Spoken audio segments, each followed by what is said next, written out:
Mortgage purchase applications are down to 2009 levels. You're definitely going to want to watch this one. The latest news coming out of the housing industry is that mortgage purchase applications are down to 2009 levels. This is according to Housing Wire. They've got some great data on it. We'll show it to you in a second. And it may be a little surprising because everyone talks about, oh, there's so much demand and there's inventory challenges. And here's what I know. This is not something to be overly concerned about right now, and it is an indicator of what the housing market's going to do the rest of 2022 and the remainder of 2023. So we're going to put a graph up here that charts mortgage purchase applications, and you can see there's a straight line you can draw from where we are right now in 2022 to 2009. And what you'll see there is that the application number kind of hovered around that 2009 level, maybe a little higher than that, up until about 2016, and then it skyrocketed, went up. We know how things happened in 2020 and 2021. So it danced around a little bit for about a 5-6 year period from 2009 to 2016. And what we also know is that we're seeing a 16% decrease year over year in mortgage purchase applications from where we were this time last year in 2021. So what does this all mean? What should people be thinking about if you want to transact or make a real estate decision in the next 6 to 18 months? And what I know is this: we're seeing rates go up. That's one of the reasons purchase applications are down, because some buyers are just going to buy a home because the rate's low. The other thing we know is that refinances have kind of gone by the wayside. And we're also seeing less and less inventory on the market. But there are some strong indicators that are telling me the market is absolutely shifting right now, and there's going to be some relief in this fast-paced, multiple offer, $100,000 plus above the asking price sort of environment we've been working in. The first is that prices are still going up. We're not seeing prices go down because the demand is still very frothy.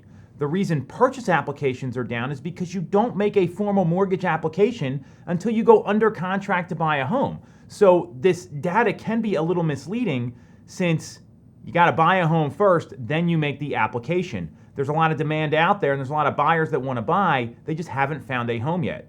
So prices are still going up. The data set's a little misleading, and we're also seeing that since the month of March, so March, April, May, heading into June now, that new inventory is outpacing pending sales in Chester, Delaware, Montgomery, Bucks, and Philadelphia.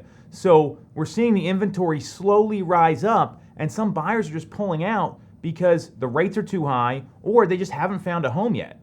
What this also tells me, and what I also know, is that if you look at the indicators long term, so forget the next month or two, let's look at 18 months down the line, or even 6 to 9 months down the line into the spring of 2023, if you go on CNBC or CNN Money or any of these sites, Fox News Business, whatever it is, whatever your preferred business outlet is, there is constant information out there of a recession coming. People are a little uncertain about the economy, and that is absolutely playing a factor in the people making real estate decisions or not. So if you're a buyer or a seller, what does all this data mean? If I'm a seller right now and you want to cash out and get the maximum price for your home, I am clear now is the time to do it while demand is still strong. Even though purchase applications are down, it's a skewed data set. So if I'm a seller, I'm accelerating my time frame and taking advantage of the market, because as inventory rises, you're going to have more competition. When there's less competition, you are in a better negotiating position. There's no question about it. And we're seeing the indicators that even though prices are going up, inventory's coming up too. And when there's more options, you don't have the same fervor in demand for your home. It's that simple. Affordability is also projected to go down with rising interest rates.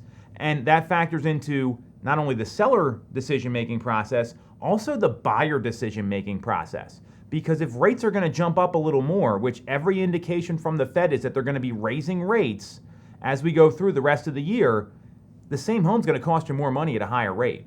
So if I'm a buyer or a seller right now, I am scouring the market for opportunity. I'm finding a place to go.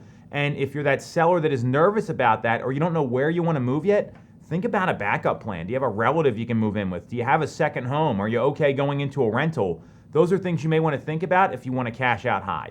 So just because purchase applications are down doesn't mean the sky is falling. It's a skewed data set. There's some other indicators here, and what we know is that the demand's still out there.